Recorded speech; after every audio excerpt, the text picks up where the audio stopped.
It's the holiday season here at the New York Stock Exchange, and stocks are flashing red and green on the board. And joining me for a nice recap of the year and maybe a little look forward into 2020 is our Matt Cheslock from Virtu Financial. Matt, happy holidays. Great to have you here. Like I said, we're seeing some red and green on the board. How do you think the landscape will change in 2020 opposed to this year?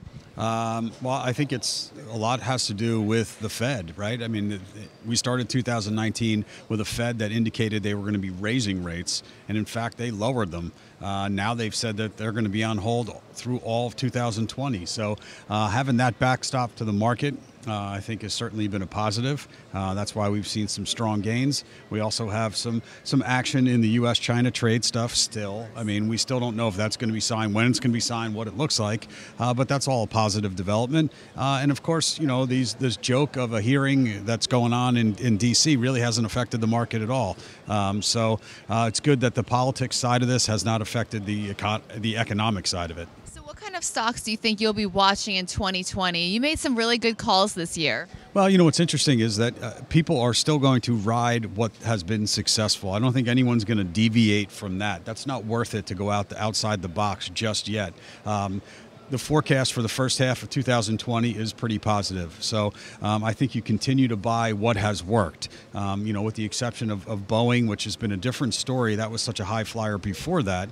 You know, the tech stocks are going to be strong. We've seen oil tick up over the last little bit, but that's maybe buying because it was so depressed and there was so much reward that could be built into that because they were so depressed. Maybe that has some legs going into it. Banks have finally ticked up here a little bit. So there's a lot to like, but you have to be very careful as you start 2020 because you might have a short runway here. You mentioned oil. Do you think it will be a significant year for oil since we didn't see it do much in 2019?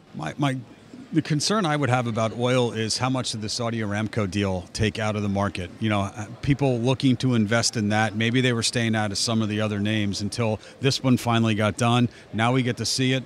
It's on the tape already. So maybe now people are more comfortable investing in some other oil names again because they've lagged for so long. All right, Matt, now this is going to be a little challenge. And listen, there's no right or wrong answer to this, really, because if we could call where the market levels will be, you and I, the New York Stock Exchange, we'd be on an island with our own palm trees named after us. But let's see, we have the Dow is 28,000 right now. S&P is 32. Where do you see the levels ending in 2020? You know, it's funny. I've seen anywhere from, you know, the S&P from 3,000 to like 3,450. So, you know, if you take maybe, you know, a 10% gain, everyone would be ecstatic with a 10% gain at some point. You know, the problem is what's going to go on in the election at the end of 2020. So if you're asking me where it ends, I have absolutely no idea because it could be an unmitigated disaster politically.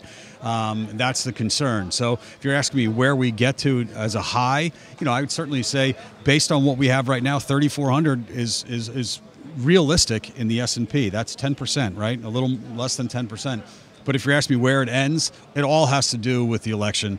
And I certainly think that there could be some scenarios that the market will not like at all. What kind of scenarios do you have in mind? No, it's not me. It's just who could possibly get elected and how they're going to affect some of the wealth tax and things like that.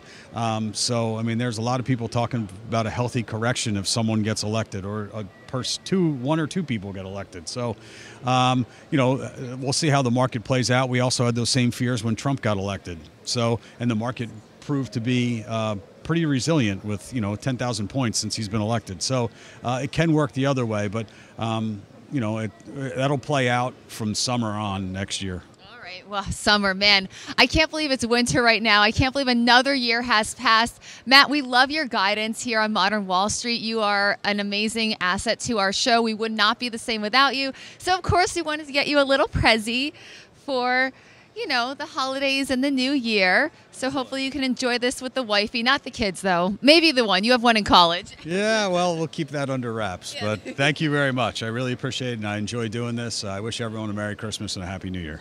We do too, Matt.